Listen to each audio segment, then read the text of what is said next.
Morning. Morning. Hi there. Colin, perhaps we could come to you first. Nearly 90% of people in Northern Ireland have been vaccinated, particularly older adult population. What is the evidence of the reduction in transmission as a result of vaccine passports? Well, we haven't introduced them yet, so we haven't seen the impact that they'll have on the figures. But what we have seen from around about the 15th of July onwards is over 1,000 positive cases every single day, sometimes up as far as 1,800 every day. We have large numbers of people that are contracting this. And at the same time, alongside that increase, periodically, we've been relaxing the regulations that we've had in place, which has increased the circulation of people around the community. And what we are seeing now with the hospital admissions is we are reaching a point where we're going to have no beds available in the hospital to treat people, be that with COVID, be that with heart problems, be that with cancer, be that whatever it is. There's definitely a serious, sorry to cut in, Colin, but there's clearly a serious crisis in the health service in Northern Ireland. But I mean, you say you don't know what's going to happen in Northern Ireland with COVID passports. Surely you must have looked at the evidence from other countries, for example, the Republic of Ireland just across the border, where an introduction of vaccine passports hasn't stopped a huge increase in COVID cases. Well, I don't think we're going to have a silver bullet. I don't think it's going to be a case of saying we're introducing COVID passports and there we go, that's the end of COVID. It is about. But surely it's meant to help. It hasn't. It doesn't seem to have helped in the Republic of Ireland. Yeah, well, I think we could be looking at what the Republic of Ireland might have been like if it didn't have the COVID passports in place. Because sorry to interrupt you again. They've had them for months. The evidence is not there that COVID passports have in any way helped the infection rate in the Republic of Ireland just across the border from where you are in Northern Ireland. Well, what I'm saying is that if they didn't have it, the rates could be even higher. The point is that if you deploy all of the weapons that you have right across, which goes from the basics of looking after your hand sanitization, looking after masks, looking after your social distancing, making sure that if you're going to have small and close spaces, the question is, do you want people in there that might have the virus, or do you want to know that everybody that's in there doesn't have the virus? I will always opt for the bit where you say that you know that they don't have it, because that's what's going to stop the spread. We had an incident, Peter, here in one location where there was one event, and out of that one event in an enclosed space with lots of people, we had over 190 positive cases and close to 1,000 people that were within the close contacts of that. If those people had been checked and we had been able to make sure that the people in there didn't have COVID, then I think we would have been looking at a completely different set of figures. And if you follow that on to those people that are impacted, if some people self-isolate and others, that impacts their employment, it impacts their day-to-day life, and it could potentially impact those that go into hospital. So we have to deploy all of our weapons, and COVID passports and certificates is one of them. Okay, Sammy Wilson, Colin Mcgrath surely makes a good point there. He talks about, I think he was talking about, there was a nightclub in County Antrim just outside Belfast where hundreds of close contacts were found, people testing, isolating, 170, 190 cases of COVID were found. Surely vaccine passports would have stopped that. It wouldn't, because the people who attended that event were all under the age of 18 and they're not covered by COVID passports. But an event like that with adults, surely people who have COVID passports, surely something like that would be of a help in regard to stopping the transmission of COVID. Well, Peter, it wouldn't. And I mean, I think the first thing you've got to do is to look at what the minister himself has said. The minister himself has said that this is only one of a range of things, a suite of measures that you're going to have to introduce. But if it's a measure that helps, surely it would help. No, but it doesn't help. I mean, the minister couldn't provide any data. That was his answer.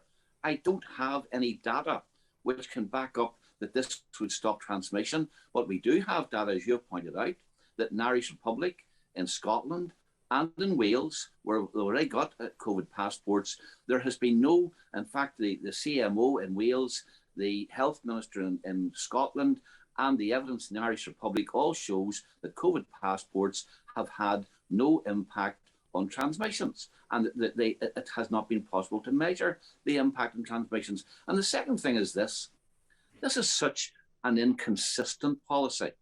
This is how this could work, for example.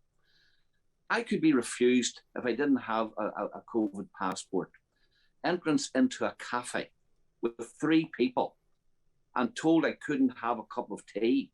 I could then walk out and get the bus home and jump on the packed bus. Well, that's an interesting point, Colin Mcgrath, isn't it? Because your minister, sorry, Sammy Wilson. Sorry to interrupt you, Sammy Wilson. Colin Mcgrath's colleague in the SDLP, this is a party, Social Democratic and Labour Party, which is a nationalist party in Northern Ireland. I'm just saying that for people perhaps listening to Talk Radio who aren't familiar with it. The Transport Minister, the Infrastructure Minister, is called Nicola Mallon, and she's responsible for buses and trains. Would a COVID passport, a vaccine passport, be absolutely necessary to travel in buses and trains, which your party is responsible for, Colin Mcgrath?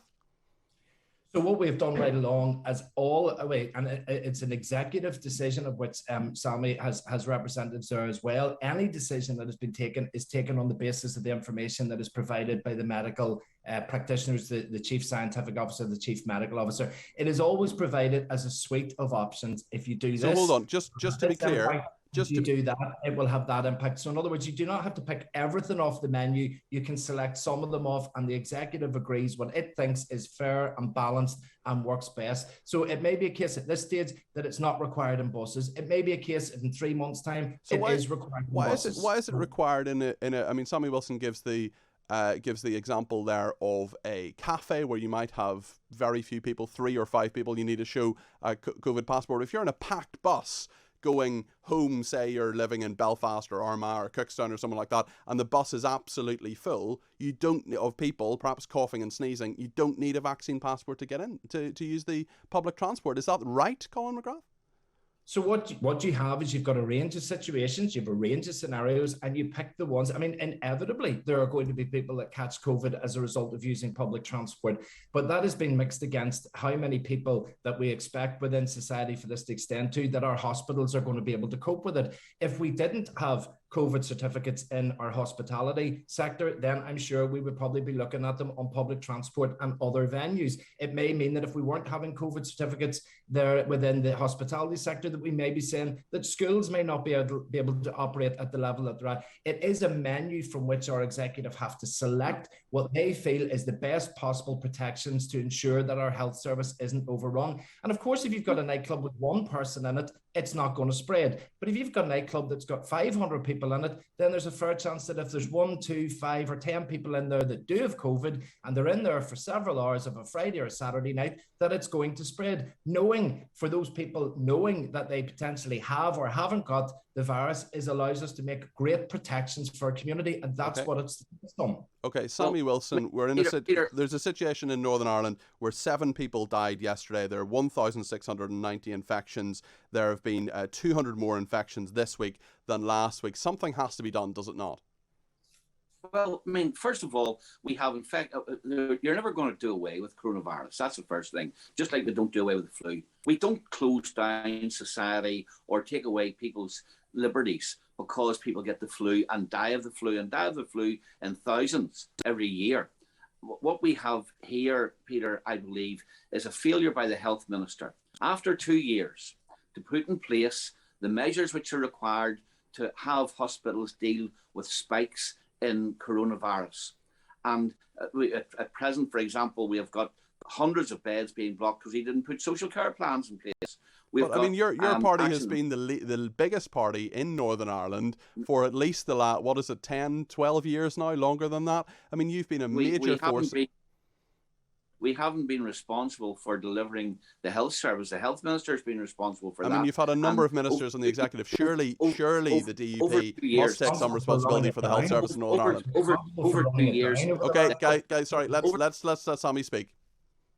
Over 2 years, the health service has not prepared itself, or the minister has not prepared the health service for dealing with these kinds of issues. But what he now wants to do is for his failures, put the onus and put all of the emphasis on the hospitality industry, which is struggling, and on individuals, to make a 2-tier society where if you've got the vaccine, you can do certain things. If you don't have the vaccine, you can't do certain things. And he's imposing all of this without any evidence that it works. The vaccine, you can still be infected. With the vaccine, you can still transmit.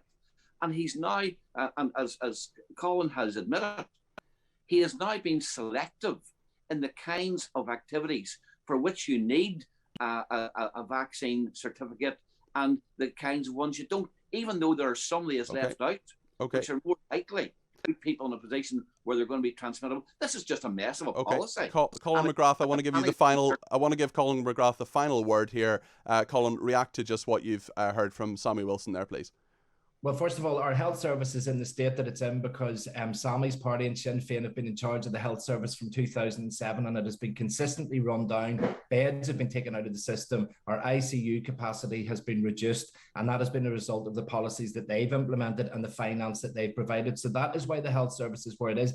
But I would say this, you've mentioned the flu, Sammy. Most people, whenever they get the flu of a Saturday night, the first thing they're thinking about is a lemsip and going to bed, not getting themselves decked out and going to a nightclub, coughing, spluttering, sneezing, and passing all of the infection they have around people. The difficulty is here, as well recognized, for about 48 hours, if not more, before you actually present symptoms, you've got this virus and you're spreading it. If you're taking lateral flow test, or if you've got the vaccination, you've got the maximum protection about that. This is maximum protection for people.